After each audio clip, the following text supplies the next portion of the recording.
इतिहास साक्षी है कि पुण्य भूमि भारत की गाथा भारत की अस्मिता, गौरव और राष्ट्रीय स्वाभिमान के लिए विदेशी आक्रांताओं से संघर्ष की महान गाथा है। बर्बर आक्रांताओं ने भारत की आत्मा पर चोट करने और भारत का अपमान करने के लिए हमारी संस्कृति और आस्था के केंद्रों को उद्ध्वस्त किया। सोमनाथ, काशी, मथुरा और अयोध्या के मंदिरों का तोड़ा जाना आज भी भारत की स्मृतियों में जीवित है। सन 1528 में अयोध्या में भगवान श्री राम के मंदिर का मुगल आक्रांता बाबर द्वारा तोड़ा जाना ऐसी ही एक अक्षम्य घटना थी जिसने सीधे भारत के सम्मान और आत्मा पर चोट की थी। कारण साफ था, अयोध्या के श्री राम के मंदिर पर आक्रमण भारत की आत्मा पर आक्रमण था। जहां हर भारतीय के रोम रोम में राम बसते हैं, वह भारत यह अपमान कैसे सहता। राम मंदिर पर आक्रमण भारत को आहत कर गया था। विदेशी हमलावर अपनी बर्बरता दिखाते गए और भारत अपने आत्मगौरव को फिर से पाने के लिए संघर्ष करता रहा। भारत रामलला के जन्म स्थान पर बाबर के नाम पर बने एक ढांचे को देखता और उसे हटाने का संकल्प लेकर शक्ति संजोया करता। हिंदू समाज आत्मसम्मान के रण में डटा रहा और लगातार हमलावरों द्वारा बनाए गए बाबरी ढांचे को हटाने के लिए लड़ता रहा। सरयू कई बार रक्त से लाल हुई। कभी स्थानीय शासकों ने तो कभी साधु संतों और राम भक्तों ने राम जन्मभूमि की मुक्ति के लिए अपने प्राणों की आहुति दी। 74 बार युद्ध हुए। हम कुछ मोर्चे हारे, पर रण जीतने का संकल्प कभी कम नहीं हुआ। हिंदू समाज तलवारों से रक्त रंजित हुआ, पर उसने हार नहीं मानी। उसका संकल्प अजेय था। 15 अगस्त 1947 को देश की आजादी के साथ सैकड़ों सालों से चले आ रहे इस संघर्ष में नई ऊर्जा और एक नया मोड़ आया। अचानक 23 दिसंबर 1949 को बाबरी ढांचे में श्री राम लला प्रकट हुए। हजारों राम भक्त दर्शन के लिए उमड़ पड़े। तत्कालीन प्रधानमंत्री पंडित जवाहरलाल नेहरू ने उत्तर प्रदेश सरकार को श्री राम लला को विवादित ढांचे से हटाने का आदेश दिया। उत्तर प्रदेश सरकार ने अयोध्या के कलेक्टर को यह काम दिया और यह निर्देश भी कि जरूरत पड़ने पर वे बल का प्रयोग भी करें। अयोध्या के कलेक्टर ने सरकार को उत्तर दिया कि यह नरसंहार के बिना संभव नहीं है और फिर भी वह ऐसा चाहती है तो किसी दूसरे कलेक्टर से यह काम करवा ले। परिणाम स्वरूप रामलला की मूर्ति वहीं विराजमान रही। विवादित ढांचे को बंद कर दिया गया। केवल पुजारी को सेवा अर्चना के लिए भीतर जाने की अनुमति थी। फिर भी राम भक्त विवादित ढांचे के बाहर से प्रभु श्री राम की आराधना करते रहे। भारत के हिंदू समाज के लिए चुनौतियां और बढ़ गई। मामला अदालत में गया। विपक्षी दलों द्वारा अदालत में भगवान श्री राम के अस्तित्व पर सवाल उठाए गए। उनके अयोध्या में ही जन्म लेने का प्रमाण मांगा गया। भारत का जनमानस अब आहत हो उठा था। आजाद भारत में भी हिंदू समाज को अपनी आस्था और श्रद्धा के लिए संघर्ष करना पड़ रहा था। चुनौतियों के इस समय में सन 1984 में विज्ञान भवन दिल्ली में विश्व हिंदू परिषद ने धर्म संसद का आयोजन किया। इस संसद में देश भर के संतों ने राम जन्मभूमि की मुक्ति के लिए आह्वान किया और राम जन्मभूमि मुक्ति यज्ञ समिति का गठन किया।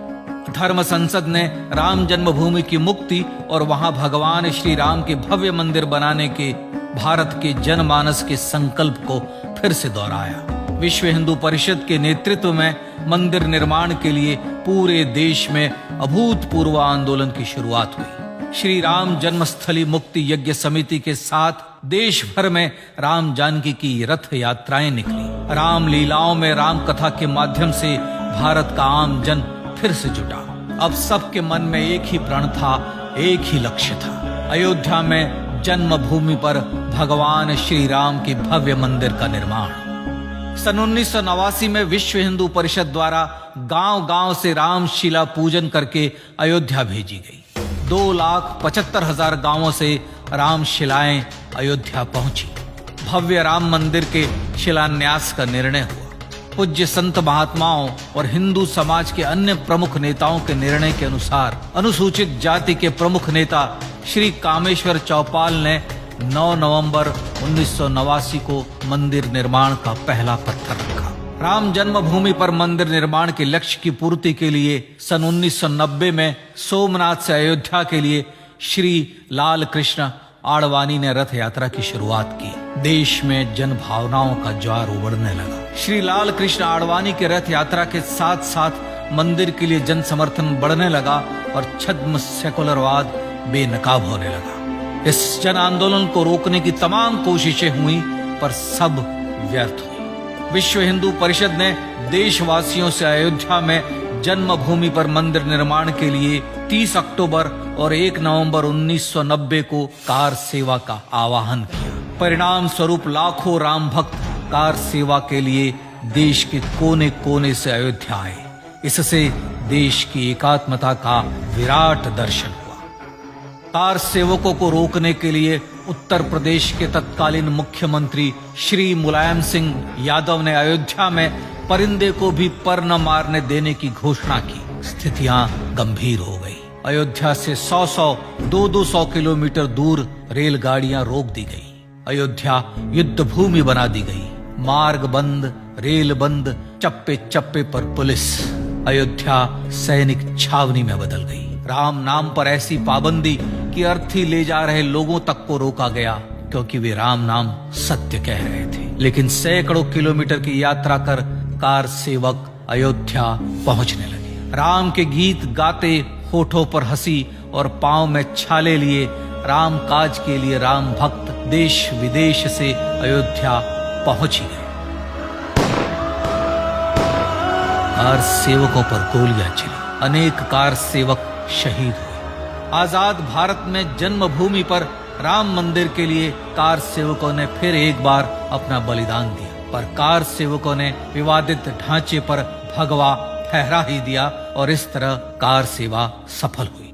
श्री राम जन्मभूमि आंदोलन ने भारत की सुप्त आत्मा को झकझोर कर जगा दिया था। विश्व हिंदू परिषद ने फिर एक बार 6 दिसंबर 1992 को कार सेवा का आह्वान किया। राम भक्तों को कार सेवा करने देने के लिए अदालत में प्रार्थना की गई, पर अदालत ने कोई निर्णय नहीं दिया। परिणाम स्वरूप बौद्ध, जैन, सिख, स्वामीनारायण संप्रदाय, गायत्री परिवार, हर पंथ मत विचार के हिंदू एकत्र हो गए। छूत अछूत का भेद मिटा, जाति की पहचान मिटी। हम सब हिंदू, हम सब सिंधु बन गए।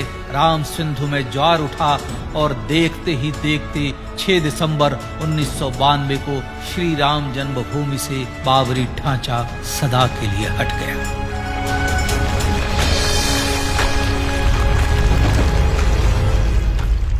यह क्षण शौर्य, न्याय और सत्यमेव जयते का क्षण था। यतो धर्मस्ततो जय का क्षण था। पर संघर्ष की गाथा यहां जाकर भी नहीं रुकी। छद्म सेकुलरवादियों द्वारा भारत और भगवान श्री राम के इतिहास को झुठलाने के लिए अदालतों में चुनौतियों का सिलसिला चलता रहा, जो 1950 से चल रहा था। हिंदू सिखों के बीच से गुजरते हुए भगवान श्री राम का दर्शन करने के लिए विवश थे। यह स्थिति थी आजाद भारत में श्री राम और राम भक्तों की। पर सत्य को तो जीतना ही था। आखिरकार देश के सर्वोच्च न्यायालय के 5 जजों की खंडपीठ ने 9 नवंबर 2019 को ऐतिहासिक निर्णय दिया और यह कहा कि अयोध्या जन्मभूमि परिसर की पूरी 67 एकड़ भूमि रामलला की, और न्यायालय ने भारत सरकार को जन्मभूमि पर मंदिर बनाने के लिए एक ट्रस्ट बनाने का आदेश दिया। सर्वोच्च न्यायालय के आदेश के अनुसार भारत सरकार ने 5 फरवरी 2020 को श्री राम जन्मभूमि तीर्थ क्षेत्र नाम के ट्रस्ट का गठन किया और राम जन्मभूमि न्यास की भूमि जो सरकार द्वारा अधिग्रहित की गई थी उसे ही नवनिर्मित न्यास को वापस दे दिया गया। 5 अगस्त 2020 को भारत के प्रधानमंत्री श्री नरेंद्र मोदी ने श्री राम जन्मभूमि तीर्थ क्षेत्र के अध्यक्ष पूज्य महंत नृत्य गोपाल दास, राष्ट्रीय स्वयंसेवक संघ के पूज्य सरसंघ चालक डॉक्टर मोहन भागवत एवं उत्तर प्रदेश के मुख्यमंत्री श्री योगी आदित्यनाथ की उपस्थिति में श्री राम जन्मभूमि पर भगवान श्री राम के भव्य मंदिर के लिए भूमि पूजन कर निर्माण कार्य का शुभारंभ किया। इस तरह लगभग 500 वर्षों से राम जन्मभूमि की मुक्ति के संघर्ष का पटाक्षेप हुआ। अपने आत्मसम्मान और राष्ट्रीय अस्मिता के लिए इतना लंबा संघर्ष विश्व के इतिहास में बेजोड़ है। श्री राम भारत की आत्मा, भारत की परिभाषा, हमारे राष्ट्रीय आदर्शों और जीवन मूल्यों के प्रतिनिधि मर्यादा पुरुषोत्तम हैं, जो हर हिंदू के होठों पर जन्म से मृत्यु तक रहे, बस यही हर हृदय में प्रार्थना होती है। राम भारतीय राष्ट्रीय स्वाभिमान और आसेतु हिमालय से समुद्र पर्यंत तक जन जन को एकात्मता के बंधन में बांधने वाले रक्षा सूत्र है। अयोध्या स्थित श्री राम जन्मभूमि पर बाबर का हमला वास्तव में भारत के स्वाभिमान और राष्ट्रीयता पर हमला था। प्रधानमंत्री श्री नरेंद्र मोदी द्वारा श्री राम जन्मभूमि पर राम मंदिर का पुनः निर्माण न केवल बाबरी मानसिकता का पराभव है, बल्कि संपन्न, सुखी, सुसंस्कृत, सर्वशक्ति संपन्न स्वराष्ट्र का सूर्योदय भी है। यह उस राम राज्य की दिशा में वह कदम है जिसकी अभिलाषा राजराजेंद्र चोल, कृष्णदेव राय, छत्रपति शिवाजी महाराज से लेकर महात्मा गांधी तक ने की थी। अयोध्या में जन्मभूमि पर भगवान श्री राम का मंदिर न सिर्फ राष्ट्रीय गौरव होगा, बल्कि वह श्री राम के आदर्शों का राष्ट्र मंदिर होगा। अब वह महान संकल्प पूरा होने जा रहा है। आइए इस राम यज्ञ, राष्ट्र यज्ञ में जिन ज्ञात और अज्ञात भारतीयों ने अपनी आत्माहुति दी है, उनका पुण्य स्मरण कर उन्हें श्रद्धांजलि दें।